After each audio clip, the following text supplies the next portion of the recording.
I am Dr. Sridhar Kalyanasundram, consultant neonatologist and pediatrician. Welcome to my channel. I hope you have subscribed and turned on the notifications. I request you to share these useful videos with your family and friends. Again, I would like to stress that the channel is divided into playlists, as there are videos for both medical team and for non-medics and parents. It's very important that they look at the playlists which are relevant to their interest. That headings of the playlist usually tell you whether it is for the parents or it's self-understood. And so please look into the playlist. There are playlists for nutrition, there are playlists for breastfeeding, there is playlist for general care and in the first year of life, and we also have a general playlist for parents which includes most of these videos. The previous video we had discussed the main reasons as to why screen time is bad for the developing brain. So I gave you a perspective in terms of the brain development, how it interacts, how it disrupts the pruning process where the synapse generation and pruning happens, and so the child's development may go a bit haywire. In this video we will discuss what we can do to minimize screen time. You can also watch the interactive session with Dr. Ashok Lodha, which was made earlier in the year. So in my previous video we had discussed this, and here we will look at minimizing screen time. We should start early and we should set an example ourselves. So as a family, when we are thinking of having children, we should plan this even during the pregnancy stage. The effects of electromagnetic field is a totally different topic, and the effects that we discussed of screen time are not directly linked to that. However, there is some impact of the Wi-Fi, the other electromagnetic fields from the telephones, the mobile phones and so on our general health. So we should try to minimize that as well, especially in a critical phase like pregnancy. Keep the Wi-Fi router off at night if possible, and especially if you are pregnant, please do that.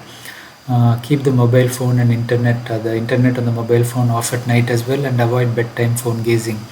Start talking to older kids that you have about impending new baby arrival and the need for reducing screen time for the new baby's benefit in the first 2 years. So prime them, start applying it in practice if you have other children already.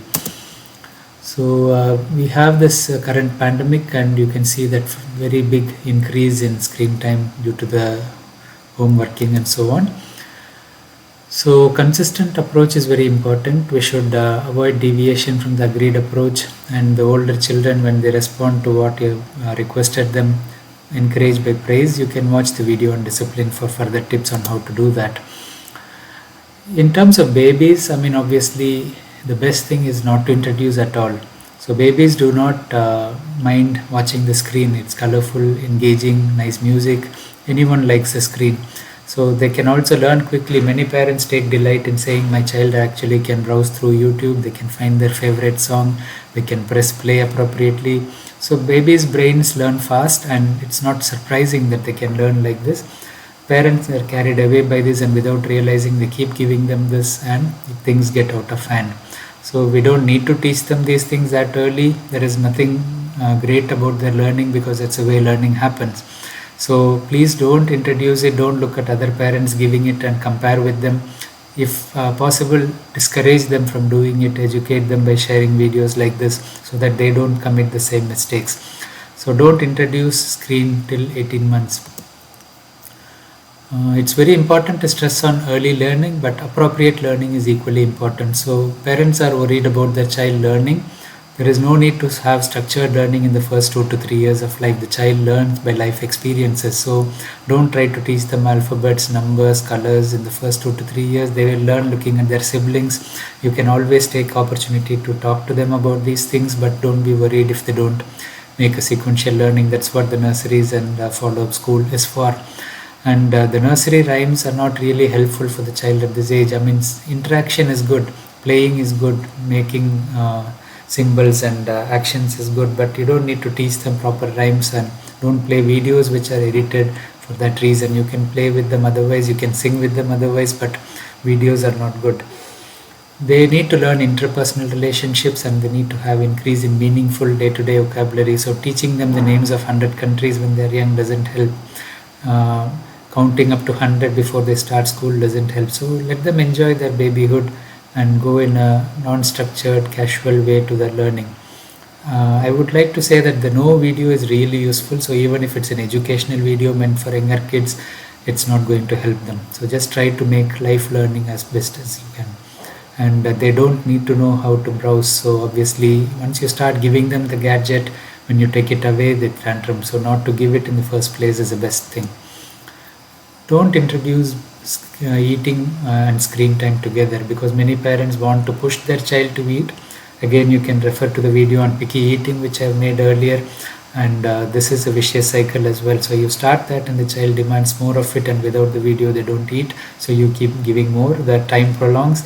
A meal time is not supposed to exceed 30 minutes, but because the video is on, and sometimes their satiety regulation is not good as well. They want more junk food, they eat more than they would otherwise because they are passive, they're not moving around, and because they're engrossed in something else, they're not thinking of whether they really need what they're eating. So obesity risk is increased as well.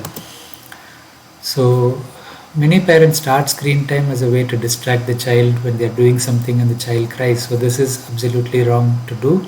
You don't start with this, because it becomes a vicious cycle again. The child knows that if they cry, they will get the screen. So it's like a tantrum, and the children can learn tantrums as early as 5 to 6 months of age. So again, you can review the video on approach to discipline to get more understanding of why we have to start early in an appropriate way. So it's never too late to correct. Obviously, if you are a parent of a child who is 1 year old and you're watching this video now, you know what you're doing is incorrect. So you have to modify your approach, and it's never too late. You can't abruptly stop, but you have to wean them off, and you have to encourage them, praise them when they don't tantrum, but don't scold them when they tantrum, distract them and move them away. So the boys and ex-preterm babies are at higher risk, and so for this reason we should be more careful with them. These are the group that are more at risk of developing language delay as well.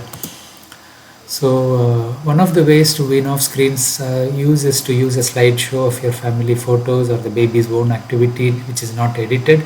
Some music in the background is an option as well. So you can have a USB connected to your television, which comes these days, or to your laptop to play it, but keep reducing it so you can wean them off the edited videos.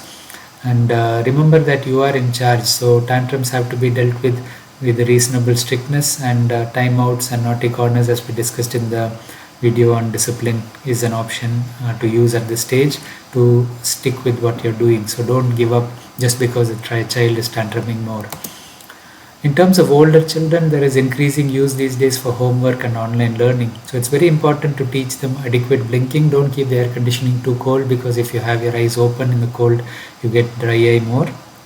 Many times they're staring at their screen, especially if they're playing a game and they don't blink adequately. So teach them to blink regularly, so the blinking will distribute the teardrops on your eyes and dry eye is prevented. If they do develop a dry eye, like itching and rubbing on the eyes frequently or redness, you can use teardrops, or you can discuss with your doctor. The appropriate posture is very important, and children should be taught to change their posture at times. You can even change their desk setup at times. They should be encouraged to do regular stretching when they have their breaks in the class, again of the neck muscles movements and so on as well. Looking at distant objects strains your eye to look both near and distant, because most of the time you're looking at near objects. So it will help reduce the risk of myopia progressing and so on. So volume control, recently there was an article in the news on how children may be going deaf because of the increased use of speakers. So continuous headphone use is harmful, and if you do have volume control on the speaker, make sure it's appropriate. It's not in a noisy environment, so child doesn't keep the volume high. If they do turn up the volume because some noise in the background, tell them to reduce it back or teach them, stress on it repeatedly. If they are using headphone, take their headphone and listen to the volume level so that you know it's appropriate. And if they do turn it up, you have to guide them in reducing it appropriately. And avoid distractions, because that's one of the reasons why they turn up the volume. Delay introduction of gaming as far as possible. There is no real introduction of games before 6 years of age, and even then it should be age appropriate and in a slow way. There should be a strict limit on the time they use gaming, and don't use it as a reward or a bribe. Same way with the food. So don't bring in anything as a reward, because that improves the value. They tantrum to get it and so on. It never sticks with the initial stage. It keeps increasing. The demand keeps increasing. Minimize buying new games, so stick with 1 or 2 good games which they like. If you keep buying new games, it's a recipe to increase the time spent. You are yourself encouraging them to spend more time by bringing new games. They want to use the old one as a new one. And if they start online access, you have to supervise them.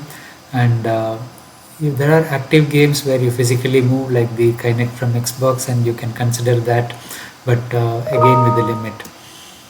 In terms of adolescence, I mean, this is not my main concern at the moment, but parents should be clear on the dangers of the internet and social media. The schools are playing a big role in educating families on this as well. It's important to closely monitor as best as you can. Of course, they need their freedom, they need their independence. They are looking at their peers using different apps and they want to use it, but at the same time, you need to have a control of who they befriend on online, what they're posting online, and so on. And encourage healthy habits like having dinner together, gadget free time for the entire family. Again, this should be strictly applied. And if you think the use is excessive for your children or even for yourself, it's a serious and sensitive issue, so take it with care and seek help as needed. So I hope it's useful. Do subscribe and turn notifications on, and as it's a very important topic, please do share. Thank you.